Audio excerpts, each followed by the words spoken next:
Light is electromagnetic radiation within a certain portion of the electromagnetic spectrum. The word usually refers to visible light, which is visible to the human eye and is responsible for the sense of sight. Visible light is usually defined as having wavelengths in the range of 400 to 700 nanometers, or 4.00 times 10⁻⁷ to 7.00 times 10⁻⁷ meters, between the infrared and the ultraviolet.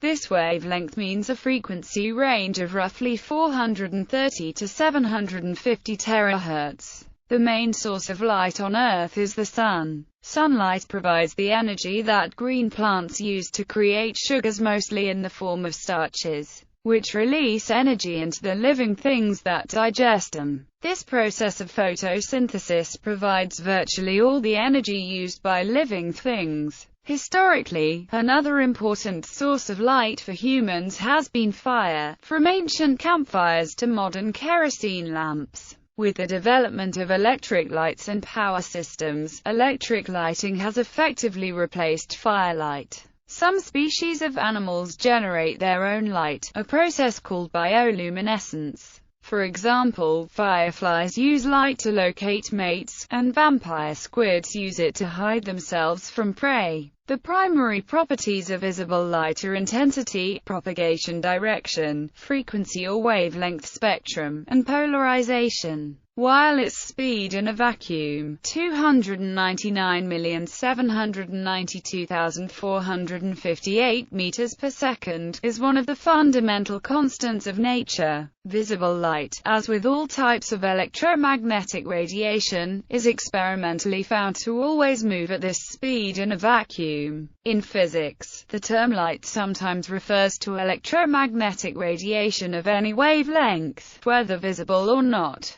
In this sense, gamma rays, X-rays, microwaves and radio waves are also light. Like all types of light, visible light is emitted and absorbed in tiny packets, called photons, and exhibits properties of both waves and particles. This property is referred to as the wave-particle duality. The study of light, known as optics, is an important research area in modern physics. Electromagnetic spectrum and visible light. Generally, EM radiation, or EMR, is classified by wavelength into radio, microwave, infrared, the visible region that we perceive as light, ultraviolet, X-rays and gamma rays. The behavior of EMR depends on its wavelength. Higher frequencies have shorter wavelengths, and lower frequencies have longer wavelengths. When EMR interacts with single atoms and molecules, its behavior depends on the amount of energy per quantum it carries. EMR in the visible light region consists of quanta that are at the lower end of the energies that are capable of causing electronic excitation within molecules, which leads to changes in the bonding or chemistry of the molecule. At the lower end of the visible light spectrum, EMR becomes invisible to humans because its photons no longer have enough individual energy to cause a lasting molecular change in the visual molecule retinal in the human retina, which change triggers the sensation of vision. There exist animals that are sensitive to various types of infrared, but not by means of quantum absorption. Infrared sensing in snakes depends on a kind of natural thermal imaging, in which tiny packets of cellular water are raised in temperature by the infrared radiation. EMR in this range causes molecular vibration and heating effects, which is how these animals detect it. Above the range of visible light, ultraviolet light becomes invisible to humans,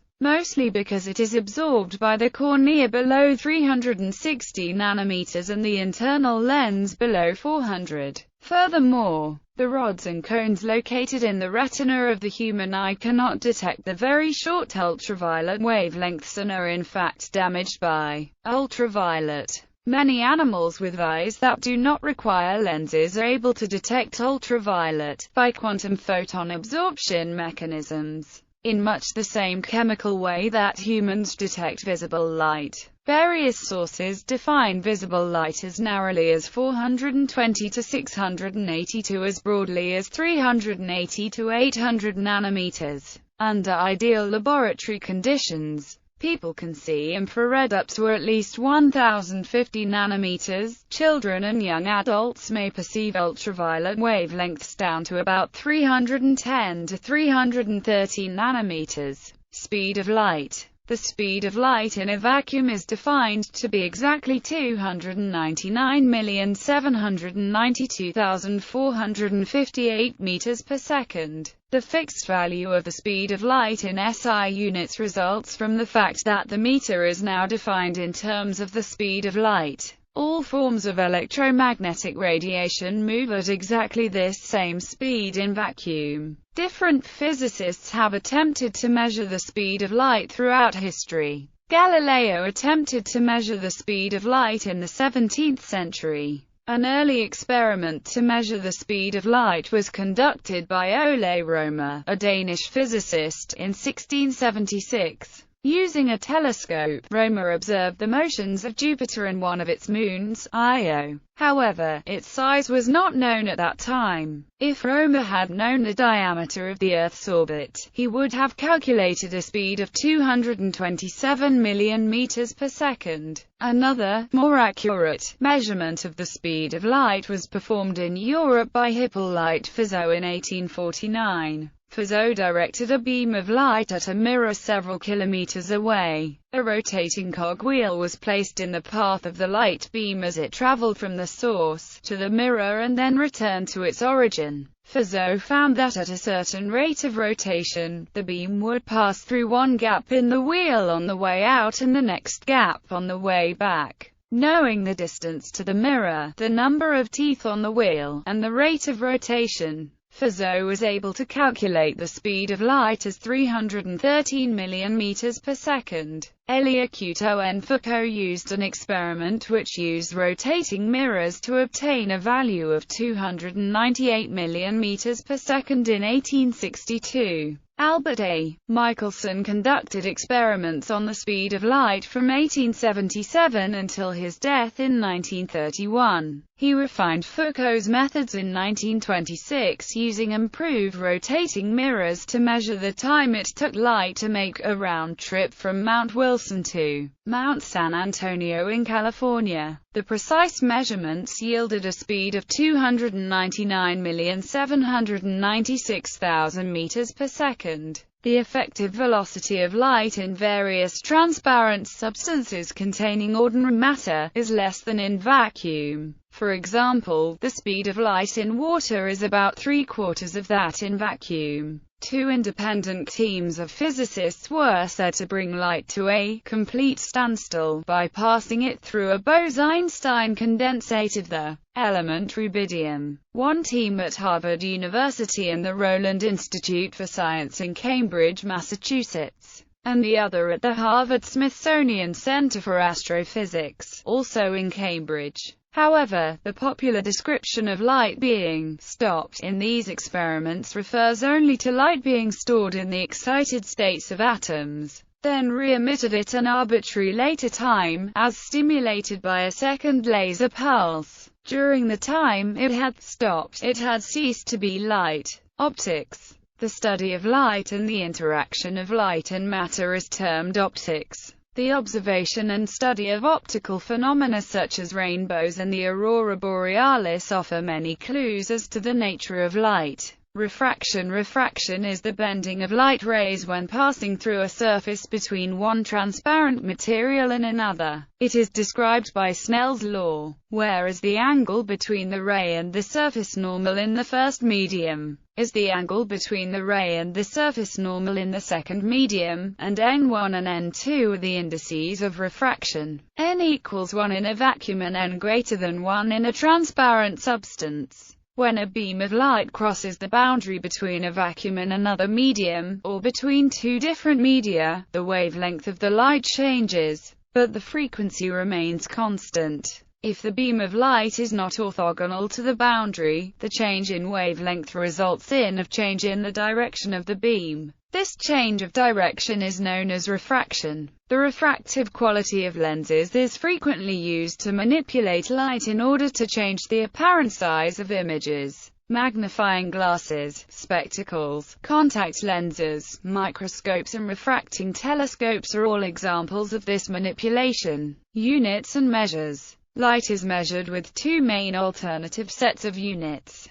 Radiometry consists of measurements of light power at all wavelengths, while photometry measures light with wavelength weighted with respect to a standardized model of human brightness perception. Photometry is useful, for example, to quantify illumination intended for human use. The SI units for both systems are summarized in the following tables. Table 1. SI radiometry units V, T, E. Table 2. SI photometry quantities V, T, E. The photometry units are different from most systems of physical units in that they take into account how the human eye responds to light. The cone cells in the human eye are of three types which respond differently across the visible spectrum, and the cumulative response peaks at a wavelength of around 555 nanometers. Therefore, two sources of light which produce the same intensity of visible light do not necessarily appear equally bright.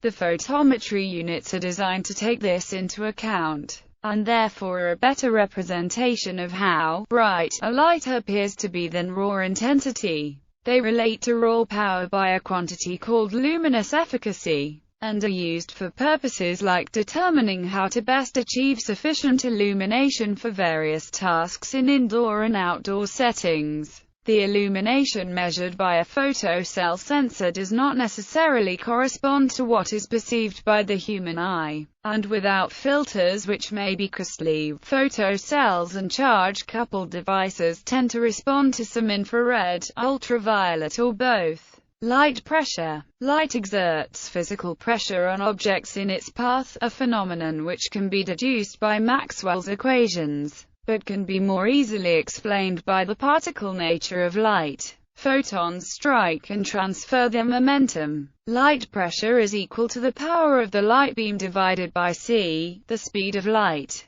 Due to the magnitude of c, the effect of light pressure is negligible for everyday objects. For example, a 1 mW laser pointer exerts a force of about 3.3 piconewtons on the object being illuminated, thus one could lift a US penny with laser pointers, but doing so would require about 30 billion 1 MW laser pointers. However, in nanometer-scale applications such as nano-electromechanical systems, the effect of light pressure is more significant, and exploiting light pressure to drive NEMS mechanisms and to flip nanometer-scale physical switches in integrated circuits is an active area of research. At larger scales, light pressure can cause asteroids to spin faster, acting on their irregular shapes as on the vanes of a windmill. The possibility of making solar sails that would accelerate spaceships in space is also under investigation. Although the motion of the Crookes radiometer was originally attributed to light pressure, this interpretation is incorrect. The characteristic Crookes rotation is the result of a partial vacuum. This should not be confused with the Nichols radiometer, in which the motion caused by torque is directly caused by light pressure.